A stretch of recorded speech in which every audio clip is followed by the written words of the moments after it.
So imagine you are a nurse, maybe 10 hours into just a relentless, chaotic shift in an emergency room. Oh, yeah, the worst part of the Right. shift. Alarms are ringing everywhere, multiple patients need your attention, and a doctor hastily orders, say, zero point 0.5 milligrams of a critical medication. Hmm. You glance at the chart, you do this split-second mental calculation to double-check the dosage, and suddenly you're about to administer 10 times the lethal amount. Which is terrifying. It is. And why does it happen? Like, it's not because you don't care, and it's not because you don't know pharmacology. It happens because your brain, under all that immense cognitive pressure, just falls for a visual math illusion that, well, you basically internalized back in kindergarten. Yeah, exactly. Because the human brain is just heavily reliant on heuristics, shortcuts.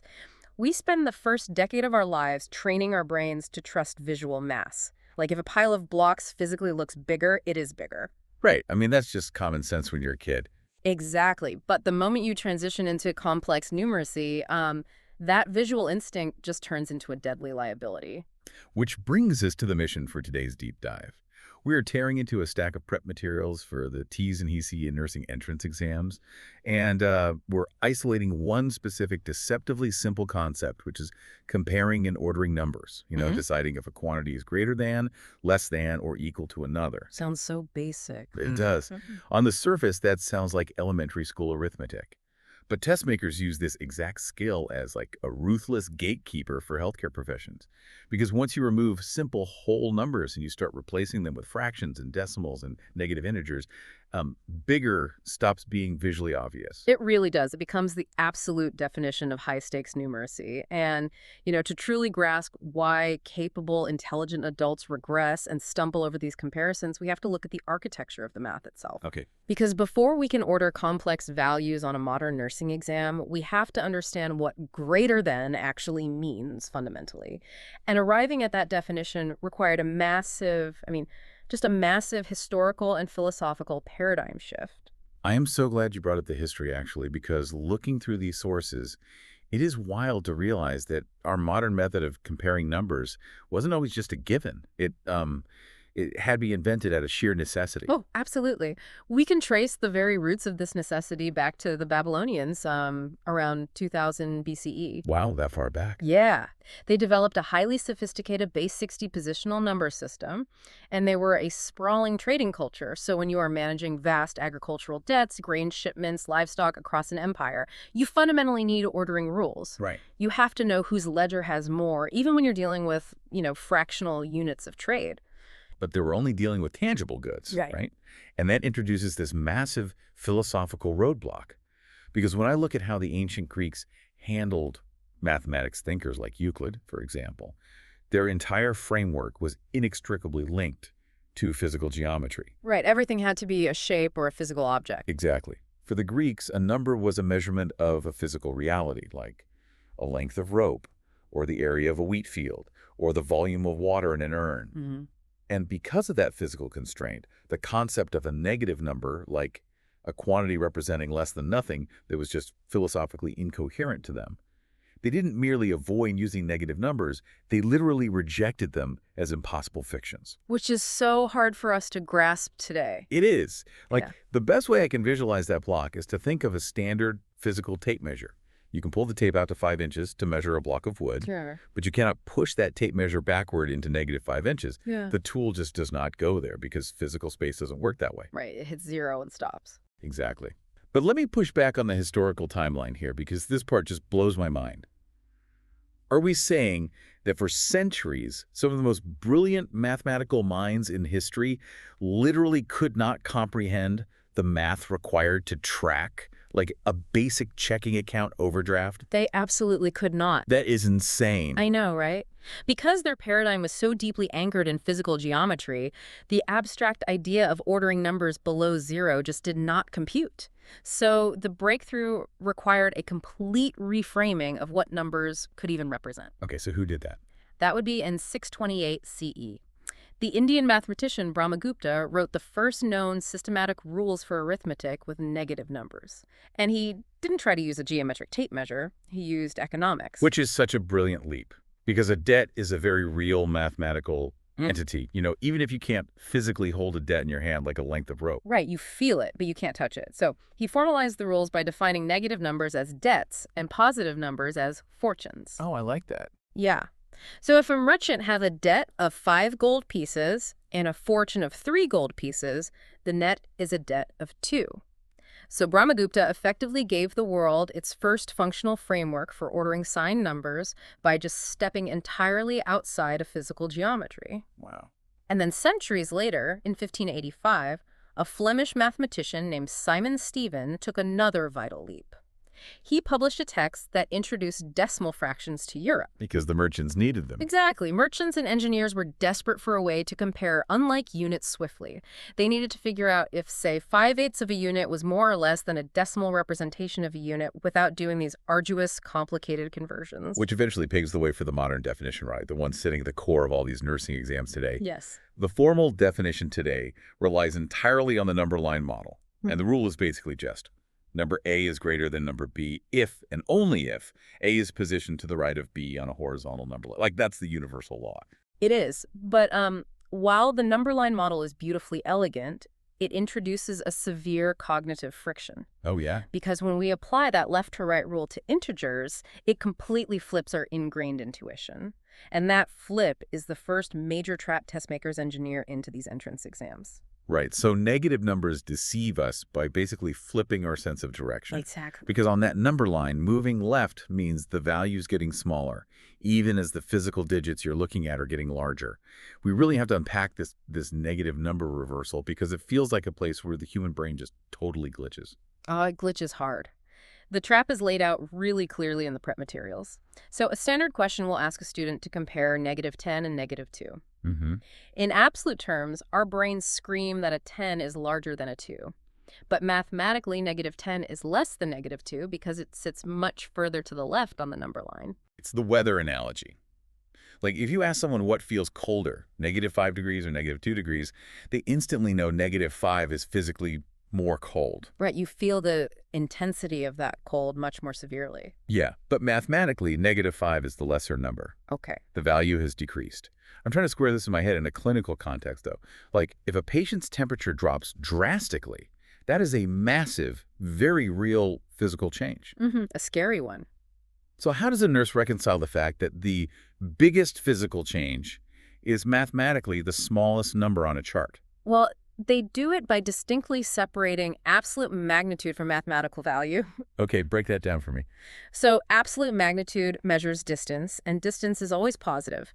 -5 is 5 whole units away from 0. That is substantial magnitude. It represents a large physical change in the patient's baseline. Okay, I follow that. However, its mathematical value is dictated strictly by its directional position on the number line. So if a chart lists temperature deviations of -0.1, -0.5, and -1.1, The -1.1 is the smallest mathematical value in the set. exactly, but it represents the most severe physical deviation. The exam is basically testing your working memory's capacity to hold both of those conflicting realities simultaneously without making a deadly swap. Man, that makes the concept of 0 so much more important than just a placeholder. Oh, absolutely. Because there's this persistent illusion that 0 just means nothing, like just an empty void. But in this framework, 0 has an incredibly powerful fixed position. It dictates the gravity of every other number around it. Yes, 0 acts as the absolute dividing line. Test creators will routinely insert a 0 into a sequence of complex fractions and decimals specifically to test your structural awareness. Really, just to trip you up. Basically, they want to see if you instinctively recognize that any negative number, regardless of how massive its absolute magnitude appears, must always be placed below 0, and any positive number must go above it. It's the ultimate reference anchor. Okay, so negative values weaponize our sense of direction. But there's another trap, detailed in the sources, that is, well, it's even more insidious because it doesn't give you the visual warning sign of a negative symbol. The decimal trap. Right. It weaponizes the physical length of the number against you. Yeah. And this brings us back to Simon Stevens' decimal invention and how it routinely causes those terrifying real-world failures we mentioned at the very start of the deep dive. The decimal trap is notoriously deadly in clinical environments. I mean, the fundamental principle for comparing decimals is that you must align them by place value rather than counting the number of digits. Right. This tests a student's fluency with significant figures and rounding, but more importantly, it tests their susceptibility to cognitive illusions. So let's break down the classic example from the prep books, comparing zero point 0.5 and 0.45. Now, I understand why a fourth grader gets this wrong. The number 45 visually looks significantly bigger than the number 5. Right, it looks like a bigger chunk of numbers. But why do fully trained, capable adults miss this? It can't just be ignorance. Is there a deeper cognitive mechanic at play where our brains just lazily regress to whole number logic because we're tired? That is exactly it. It is entirely a function of cognitive load, and researchers have actually studied the mechanics of this extensively. Kay Stacy and her colleagues in math education coined the term the longer is larger misconception. Longer is larger. That makes sense. Think about how the brain processes information during a chaotic hospital shift. When alarms are blaring, your working memory is just maxed out. The brain refuses to expend precious metabolic energy parsing the nuanced place value of tenths and hundredths. It just wants the easiest answer. Right. It desperately searches for a heuristic shortcut. And for decades, the most reliable shortcut has been more digits equals more stuff. 450 is bigger than 50. So the fatigued brain looks at 0.45, sees the 2 digits, looks at 0.5, sees the single digit, and misfires. It concludes that the longer string of numbers represents the larger quantity. Now, the sources mention a reverse version of this too, right? Like the shorter is larger misconception. They do. It's less common, but equally fascinating from a psychological standpoint. How does that one work? In that scenario, a student might argue that 0.5 is larger than 0.36, specifically because it has fewer digits. Wait, really? Why would they think that? They reason that the value is somehow more concentrated. They are improperly borrowing logic from fractions, basically treating the decimal digits like a denominator. Oh, like how 1/2 is bigger than 1/3. Exactly. They know 1/2 is a bigger piece of pie than 1/3, so they see the smaller physical digit in the decimal and assume it means a larger overall piece. But both illusions prove that under pressure, visual appearance completely overrides mathematical logic. Which brings us to the terrifying reality of the Institute for Safe Medication Practices, the ISMP. Because they track these specific cognitive errors, since they directly result in tenfold dosing mistakes on hospital floors. And the stakes could not be higher. If a physician scribbles an order for 0.5 milligrams of a sedative and a tired nurse's brain falls into the longer is larger trap when cross-referencing a label that reads 0.45, The patient is at extreme risk. huge risk. This psychological vulnerability is the exact reason the ISMP enforces non-negotiable protocols for medical notation. Healthcare professionals are strictly forbidden from using trailing zeros. Meaning, you can never write 5.0 on a chart. Never. Because if a smudge on the paper or just a quick glance obscures that tiny decimal point, the next person in line reads it as 50, and you just administered a massive overdose. Exactly. And conversely, you must always use leading zeros. Writing just 0.5 is a massive safety violation. It must be written as 0.5 to force the brain to pause and recognize the decimal boundary. Right. A single misjudged place value doesn't mean a dose is off by a fraction. It multiplies the error by a factor of 10.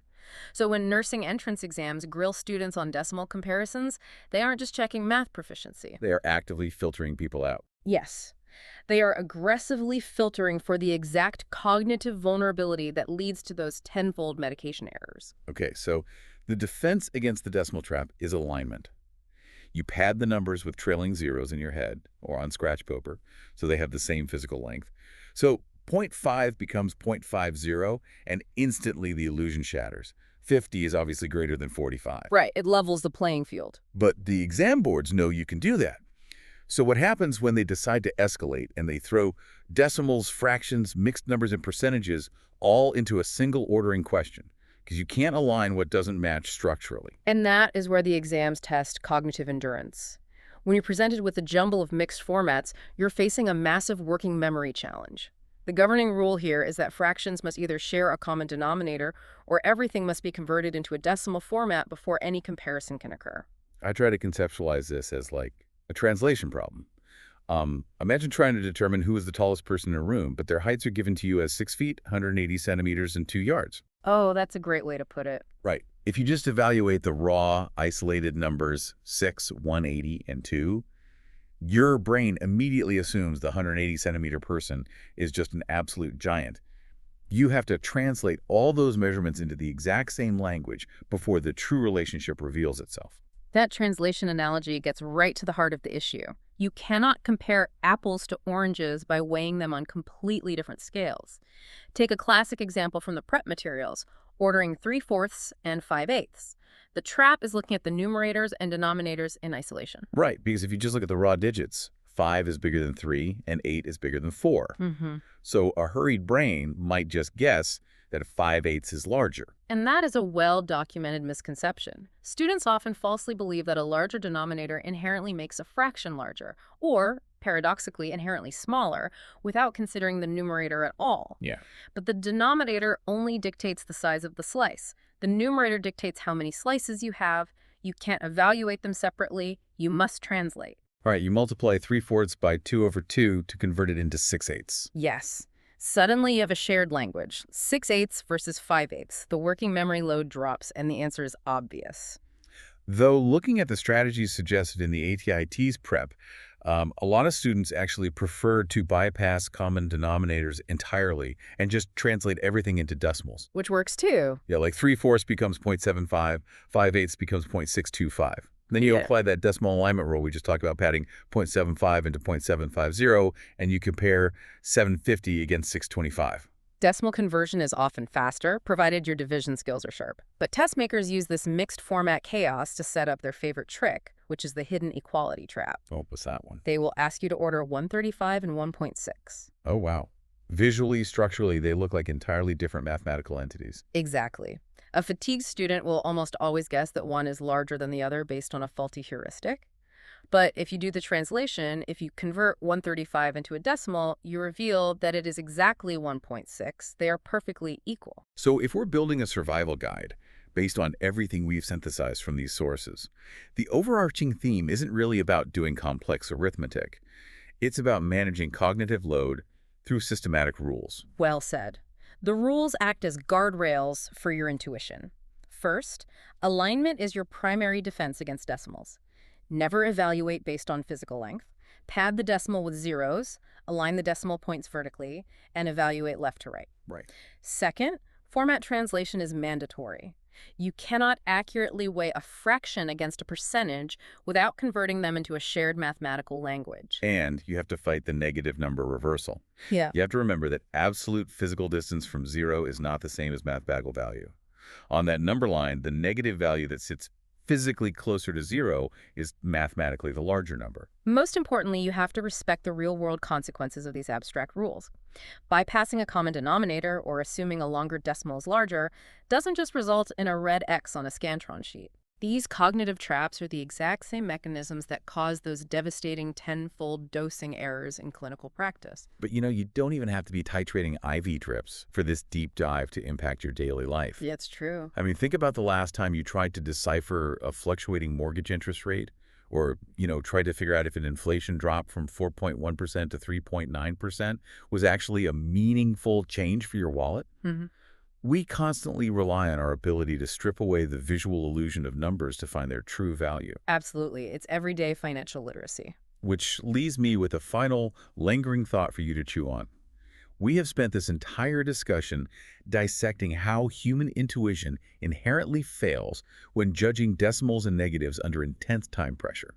We know our brains are hardwired to fall for the longer is larger illusion. Math researchers know it. The medical boards know it. So looking out toward the future of healthcare, will we eventually remove humans from this mathematical loop entirely? Like, will we reach a point where we rely exclusively on barcode scanners, automated dispensing cabinets, and smart for-V algorithms to order, compare, and calculate every single dosage for us? Or is the human gut check, that ingrained, rigorously trained ability to know in your bones that 0.5 is fundamentally irrevocably greater than 0.45, is that human intuition the ultimate irreplaceable failsafe against a glitching machine? Because the math might be clean, but reality never is.